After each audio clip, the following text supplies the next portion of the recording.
Hey, welcome to AI Late to Class. If you've been using 2.2 Animate on low VRAM and frustrated at the time it takes to generate, or you've wanted better quality out of it, well, this update version 2 to 1 Animate and the preprocessor node is probably what you're looking for. In this video, I'll be going through the new workflow, the native workflow, how you bring in another face on top of the pose that you've already done, and I'll be looking at 2GP's version of this, so stick around. First we'll look at the model. Here's the V2 here. It's a bit smaller, as you can see, than the version 1. So what can it do? Well, it's better at movement and facial expressions. I've run this one and I've run my original version 1 Q4 GGUF, and it seems to take the same time. So there's also a dramatic speed up on this model as well. Next thing you'll need is this one Animate Preprocess node. So you can come here, copy and git to clone that into the ComfyUI directory, or download as zip, unzip it. Come down here, you can pip install the requirements, and then you'll need these models. In the ComfyUI models folder, you need to make a new folder called detection. You need to download this checkpoint, put that in there, and down here you can choose either this one or these two here. I use this one above, which is the smaller one, but if you want more precise, you download these two models and put that in the directory as well. Once we've dragged our workflow in, over here we've got our driving video, goes through here into the pose and face detection. So this comes down here, and these are the models we downloaded in that detection folder. They come back through here, it separates out, and so you've got one going to the face, so it detects the face there, and the other one comes over and goes to the pose. So those are just our previews, but see the set face and set pose images. So if we come back down and look for the one embeds, and there's our pose images and our face image. No need for this points editor now. This new preprocessor is the reason it generates so fast now.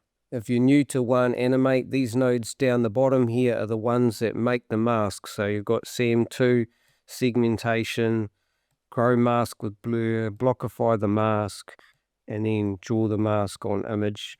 That sets the background image, which then gets connected back to the embeds. And here's the blockify part that it does. Next step is upload your reference image and then go to our model, right? So I've been using the Q4 GGUF, so I can then type that into Animate, press run. The LoRa's I've got here, speed up LoRa, realism LoRa, and the reward LoRa. Notice the strengths I've got. You might want to change them to see if you get different outcomes. I do have block swap on because this is a bigger model than my GGUF. Over here we've got the one video animate embed, so where I showed you before everything comes in here. This one does have the frame window size. Its default is 77, so if I'm doing a 5-second clip I'll just have it at 81, but if I'm doing over 5 seconds I'll put it at 77. You can use the context window, but the one video animate embeds produces a better result. So this is to make infinite videos. Here's our final result. So we've got our reference image, and the pose and the face of the input video is now just got this person swapped into this doing their movements. We can look at it underneath just by itself, and the shadows and that, like even the hair coming on this door, it's really good. So what do we do if we want another background? Put in another video node, and this bit here, unplug that, and then click this one up to here. I do have one already done, different reference image this time, and that's the result I got. Not too bad. I didn't use a relight LoRa on these workflows. If I was going to use color correction, I'd do it in Adobe After Effects or Premiere LUT filters. Just make sure your background is on the right angle so your person is suitable in front of it. Tried a different dance this time, and another great result. So for this next workflow, I've added these nodes at the top here. So what I'm trying to do is get another video and just take the face of this one, but have the pose of this guy, and combine those two. So if she's talking, which she is, then have her talking come on top of his pose. The way I've done that, if we look over this node here, See, it's got these faces image. We usually connected that to there. So I've broken that off, put all this along the top and connected that into there. And if we go over to her, remember to watch all my old videos and click the thumbs up. On this node, I've just got the face enabled and the body and hand disabled. And this is the result I got. Remember to watch all my old videos and click the thumbs up. So it's not the best result. I don't think it's lip syncing that great, but it could be useful for something because we're just trying to get the emotions or expressions of the person's face coming through on top of a pose as well. So could be useful. Did try InfiniteTalk. It didn't come out too well. Also tried Uni 3C for camera movements. That didn't come out so well either. For those of you that want to try the native workflow, I've got one here from ComfyUI.org.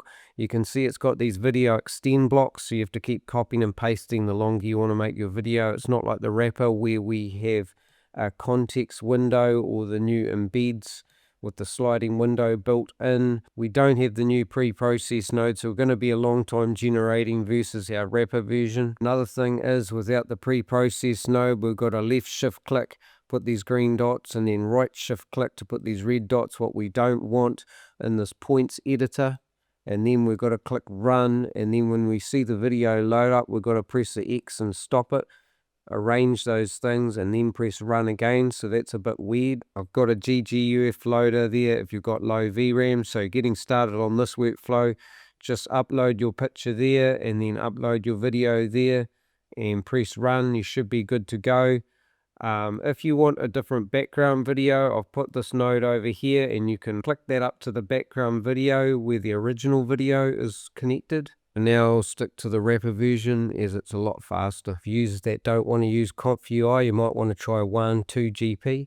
I'm not going to go through the installation or any of the setup on that. You can go down, check out my video 1.2GP versus ComfyUI, and that'll show you what to do to get it going. The setup for this is having that on 1.2.2 and having this one at Animate, which is at the top. And then we've got to come down here on this first one. We've got 4 options here.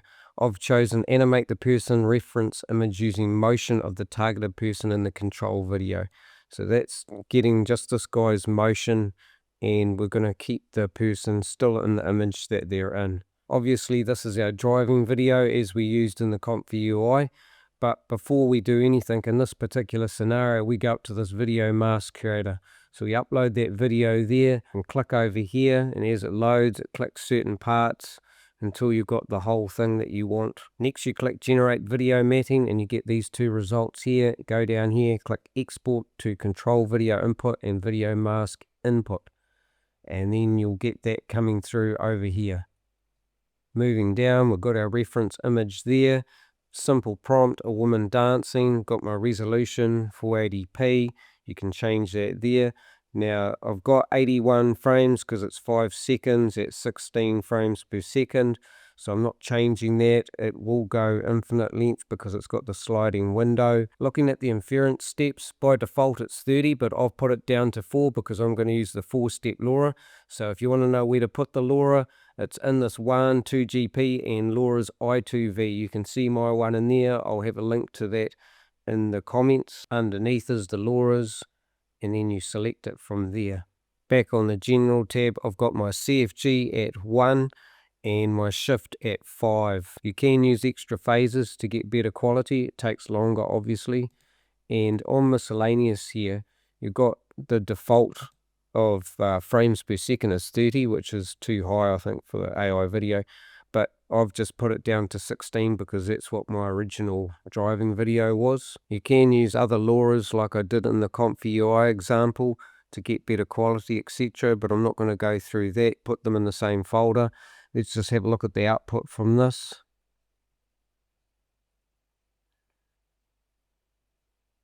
Right, you might notice, and this is the same thing with Comfy as well, is when you include the background, it sort of goes all warped and doesn't sort of make sense. So that's why you have to separate these things out and have a separate background video to make it look real. So if you want to replace him with her, all you need to do is drop this down and click replace person with reference image, and all the other processes are exactly the same. Click generate, and then she'll be there with this funny gray block behind her. So 12GP is using Animate version 1, not version 2 at the time of this recording. It might get updated any day soon, but for now, if you want to use version 2, you could probably go to the checkpoints folder there, download version 2, but rename it the same exact name as what's here.